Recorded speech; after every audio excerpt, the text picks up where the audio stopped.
da luz para você, meu amigo, minha amiga. A paz do Senhor Jesus, Shalom Adonai.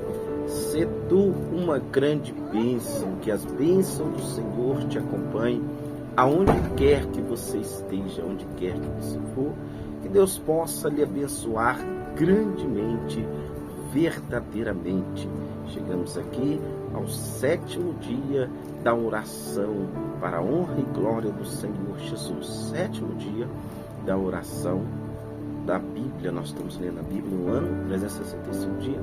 Todo dia nós lemos aqui um pedaço, uma parte da Bíblia, o nosso plano de oração, nosso plano de leitura da Bíblia.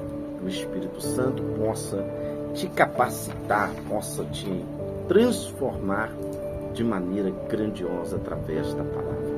Você que chegou aqui pela primeira vez, inscreva aí no canal, ative o sininho, compartilhe esse vídeo com os seus amigos, com as suas amigas, compartilhe até mesmo com aqueles que consideram o seu inimigo. Manda para ele, manda para ela, em nome de Jesus, nos ajuda nessa campanha de evangelização. Nós estamos aqui lendo a Bíblia, simplesmente trazendo a palavra para dentro de cada um de nós, em nome de Jesus. Nós começamos dia 1º de janeiro, tá? Todos os dias tem uma passagem bíblica que você possa estar lendo, que você possa estar acompanhando conosco. Tenho certeza que vai trazer crescimento, transformação, edificação para a sua vida, para a sua casa e para toda a sua família, em nome de Jesus. Nós não estamos lendo uma revista, nós estamos lendo a palavra de Deus, trazendo ela para dentro de nós, na autoridade, no poder do nome de Jesus. Lembrando que nenhuma palavra, nenhuma oração, ela volta vazia. Ela é eficaz para produzir algo extraordinário dentro de cada um de nós, em nome de Jesus. Seja bem-vindo, Espírito Santo, meu amigo, meu consolador, de calaço, que assai, do manto e calablassura e bicoma, narabassai. Meu Deus, capacita-nos, encha-nos com a tua presença, encha-nos com o teu mover, com o teu agir. Ó Deus, que possamos neste momento ser transformados através da tua palavra, em nome de Jesus. É o que eu creio e é o que eu profetizo, em nome do Pai, do Filho e do Espírito Santo de Deus. Se você crer, diga amém, diga graças a Deus. Vamos ler neste momento Lucas 8, 26 ao 56, depois Gênesis capítulo 13, capítulo 14 e depois Salmo de número 7. Vamos então à palavra do Eterno. Diz assim, Gênesis 8, 26, a cura de um endemoniado. Navegaram para a região dos Gesarenos, que fica do outro lado do lago, frente a Galiléia. Quando Jesus pisou em terra, foi ao encontro dele um endemoniado daquela cidade. Fazia muito tempo que aquele homem não usava roupas, nem vivia em casa alguma, mas nos sepulcros. Quando viu Jesus, gritou, prostrou-se aos seus pés e disse, em alta voz, que queres comigo, Jesus, Filho do Deus Altíssimo? Rogo-te que não me atormentes. Pois Jesus havia ordenado que o espírito imundo saísse daquele homem. Muitas vezes ele tinha se apoderado dele, mesmo com os pés e as mãos acorrentados e entregue aos cuidados de guardas. Quebrava as correntes e era levado pelo demônio a lugares solitários. Jesus lhe perguntou, qual é o seu nome? Legião, respondeu ele, porque muitos demônios haviam entrado nele. Imploravam-lhe que não os matasse, não mandasse para o abismo. Uma grande manada de porcos estava pastando naquela colina, e os demônios imploraram a Jesus que lhe permitisse entrar neles, e Jesus lhes deu permissão. Saindo do homem, os demônios entraram nos porcos, e toda a manada atirou-se a precipício abaixo, em direção ao lago, e se afogou. Vendo o que acontecera, os que cuidavam dos porcos fugiram e contaram esses fatos na cidade e nos campos.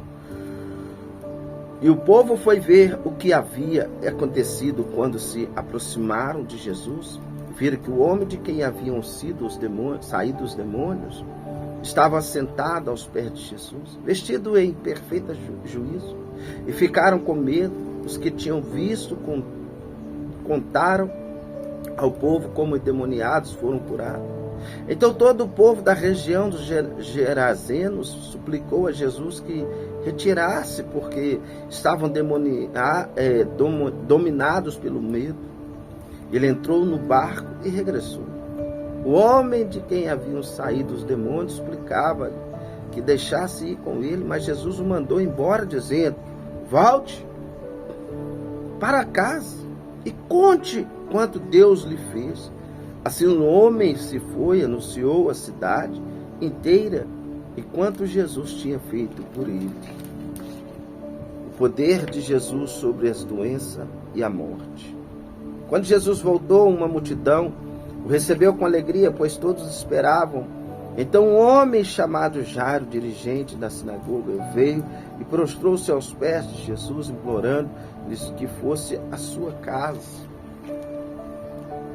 porque sua única filha, de cerca de 12 anos, estava à morte. Estando Jesus a caminho, a multidão o comprimia, e estava ali certa mulher que havia 12 anos e vinha sofrendo de hemorragia e gastara tudo o que tinha com os médicos, mas ninguém pudera curá-la. Ela chegou por trás dele, tocou na borda de seu manto e imediatamente cessou a sua hemorragia. Quem tocou em mim? Perguntou Jesus. Como todos negassem, Pedro disse: Mestre, a multidão se gloreia, se aglomera e te comprime. Mas Jesus disse: alguém tocou em mim. Eu sei que, olha isso daqui. Isso aqui é impressionante. É uma passagem maravilhosa. Mas Jesus disse: alguém tocou em mim. Eu sei que de mim saiu o poder. Então a mulher, vendo que não conseguia passar despercebida, veio tremendo e prostrou-se aos seus pés. E na presença de todo o povo contou porque tinha tocado nele e como fora instantaneamente curado. Então lhe disse: filha, a sua fé curou, vai em paz. Enquanto Jesus ainda estava falando, chegou alguém da casa de Jairo, o dirigente da sinagoga, e disse: sua filha morreu, não incomode mais o mestre.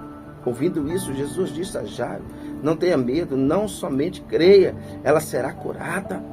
Quando chegou à casa de Jairo, não deixou ninguém entrar com ele, exceto Pedro, João, Tiago e o pai e a mãe da criança. Enquanto isso, todo o povo estava se lamentando e chorando por ela. Não chore, disse Jesus. Ela não está morta, mas dorme. Todos começaram a rir dele, pois sabiam que ela estava morta. Mas ele o tomou pela mão e disse: menina, levante-se. O espírito dela voltou e ele se levantou imediatamente. Então Jesus lhe ordenou que lhe desse de comer os pais dela e ficaram maravilhosos. Mas ele lhes ordenou que não contassem a ninguém o que tinha acontecido. Não contassem a ninguém. Jesus sempre faz isso, né, irmão? Sempre Jesus pede para que não conte. Livro de Gênesis, capítulo 13, verso de número 1, diz: a desavença entre Abraão e Ló. Saiu, pois, Abraão do Egito e foi para o Neguebe com sua mulher, com tudo o que possuía, e Ló foi com ele. E Abraão tinha enriquecido muito, tanto em gado como em prata, ouro. E ele partiu do Neguebe em direção a Betel, indo de um lugar ao outro, e que chegou ao lugar entre Betel e aí, onde já havia armado acampamento anteriormente, e onde pela primeira vez tinha construído um altar. Ali Abraão invocou o nome do Senhor. Ló, que acompanhava Abraão, também possuía rebanhos e tendas e não podia morar os dois juntos na mesma região, porque possuíam tantos bens que a terra não podia sustentá-los. Por isso surgiu uma desavença entre os pastores dos rebanhos de Abraão e os de Ló. Nessa época, cananeus e os ferezeus habitavam naquela terra. Então Abraão disse a Ló: não haja desavença entre mim e você, ou entre os seus pastores e os meus, afinal somos irmãos. Aí está a terra inteira diante de você, vamos separar-nos. Se você for para a esquerda, irei para a direita. Se for para a direita, irei para a esquerda. Olhou então Ló e viu todo o vale do Jordão, todo ele bem irrigado até Zoar. Era como o jardim do Senhor, como a terra do Egito. Isto se deu antes do Senhor destruir Sodoma e Gomorra. Ló escolheu todo o vale do Jordão e partiu em direção ao leste. Assim os dois separaram. Abraão ficou na terra de Canaã, mas Ló mudou o seu acampamento para um lugar próximo a Sodoma, entre as cidades do vale. Ora, os homens de Sodoma eram extremamente perversos, pecadores e contra o Senhor. A promessa de Deus, Abraão disse o Senhor a Abraão, depois que Ló separou dele: de onde você está ali, para o norte, para o sul, para o leste, para o oeste, toda a terra que você está vendo, darei a você e a sua descendência para sempre, tornarei a sua descendência tão numerosa como o pó da terra. Se for possível contar o pó da terra, também se poderá contar a sua descendência. Percorra esta terra de alto a baixo, de um lado para o outro, porque eu darei a você. Então Abraão mudou o seu acampamento e passou a vir próximo ao carvalho de Mamre, e em Hebrom, onde construiu um altar dedicado ao Senhor. Abraão socorre Ló. Naquela época, Anrafel, rei de Simeé, Arioque, rei de Elassar, Kedorlaomer, rei de Elão, e Tidal, rei de Goim, foram à guerra contra Bera, rei de Sodoma, contra Birsa, rei de Gomorra, contra Sinabe, rei de Adimá, contra Simeber, rei de Zeboim, e contra o rei de Belá, que é Zoar. Todos esses últimos juntaram suas tropas no vale de Sidim, onde fica o mar salgado. 12 anos estiveram sujeitos a Kedorlaomer, mas no 13º ano se rebelaram. No 14º ano, Kedorlaomer, os reis que ele tinham se aliado derrotaram os Refaíns em Asterote, Carnaim, os Azuzins em Ram e os Amins em Savé, Kiriataim, e os hereus desde os montes de Seir até El-Pará, próximo do deserto. Depois voltaram e foram para Em-Mispaté, que é Cádiz, conquistaram todo o território dos amalequitas e dos amorreus que viviam em Azon-Tamar. Então os reis de Sodoma, Gomorra, de Adimá, Zeboim e de Belá, que é Zoar, marcharam e tomaram posição de combate no vale de Sidim. E contra Kedorlaomer, rei de Elão, contra Tidal, rei de Goim, contra Anrafael, rei de Sineé, e contra Arioque, rei de Elassar. Eram 4 reis contra 5. Ora, o vale de Sidim era cheio de poços de betume, e quantos reis Sodoma e Gomorra fugiram, alguns dos seus homens caíram nos poços, e os restantes escapou para os montes. Os vencedores saquearam todos os bens de Sodoma e Gomorra e todo o seu mantimento, e partiram e levaram também Ló, sobrinho de Abraão, e os bens que ele possuía, visto que morava em Sodoma. Mas alguém que tinha escapado veio e relatou tudo a Abraão, e o hebreu que vivia próximo aos carvalhos de Mamre, o amorreu Mamre e os seus irmãos, Escol, Aner, eram aliados de Abraão. Quando Abraão ouviu que seu parente foi levado prisioneiro, mandou convocar 318 homens, treinados, nascidos em sua casa, saiu em perseguição aos inimigos até Dan. Atacou-os durante a noite em grupos e assim os derrotou, perseguindo-os até Robá, ao norte de Damasco. Recuperou todos os bens e trouxe de volta seu parente Ló, com tudo que possuía, com as mulheres e o restante dos prisioneiros. Melquisedeque abençoou Abraão. Voltando a Abraão da vitória sobre Kedorlaomer e sobre os reis que ele havia aliado ao rei de Sodoma, foi o seu encontro no vale de Safé, isto é, o vale do rei. Então Melquisedeque, rei de Salém, sacerdote do Deus Altíssimo, trouxe pão e vinho e abençoou Abraão, dizendo: bendito seja Abraão pelos Deus Altíssimo, Criador dos céus e da terra. E bendito seja o Deus Altíssimo, que entregou os seus inimigos em suas mãos. E Abraão lhe deu o dízimo de tudo. E o rei Sodoma disse a Abraão: dê-me a pessoas e pode ficar com os bens.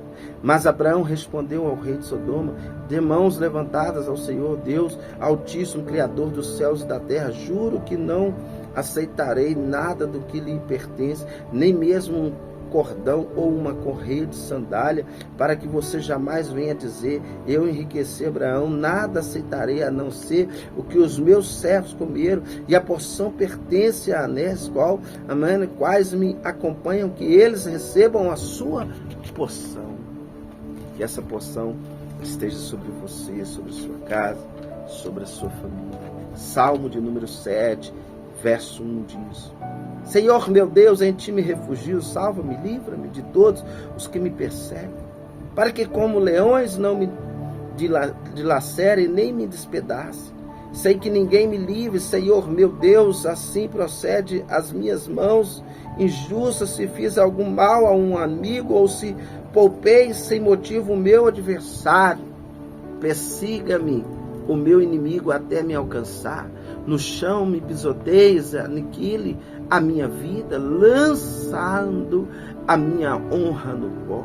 Levante-se, Senhor, na tua ira.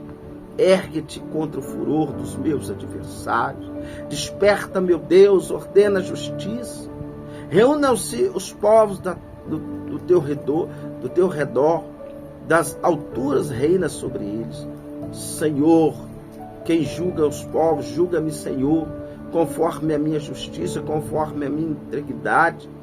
Deus justo, que sondas a mente, os corações, dá fim da maldade dos ímpios, ao justo da segurança. Ó, meu escudo está nas mãos de Deus, que salva o reto de coração. Deus é um juiz justo, um Deus que manifesta a cada dia o seu furor. Se o homem não arrepende, Deus afia a sua espada, arma o seu arco e o aponta, prepara as suas armas mortais e faz de suas setas flechas flamejantes. Quem gera maldade concebe sofrimento e dá à luz a desilusão. Quem cava um buraco e aprofunda, cai nessa armadilha que fez. Sua maldade se voltará contra ele, sua violência cairá sobre a sua própria cabeça. Darei graças ao Senhor por sua justiça, ao nome do Senhor Altíssimo. Cantarei louvores ao Senhor. Que esta palavra esteja sobre nós, sobre a nossa vida. Teraço, bicondarabacé, domando e calablacai. Que o Espírito Santo nos capacite e produza o melhor em nós, em nome de Jesus. Deus te abençoe e te guarde. Um grande abraço, um beijo no teu coração, em nome de Jesus.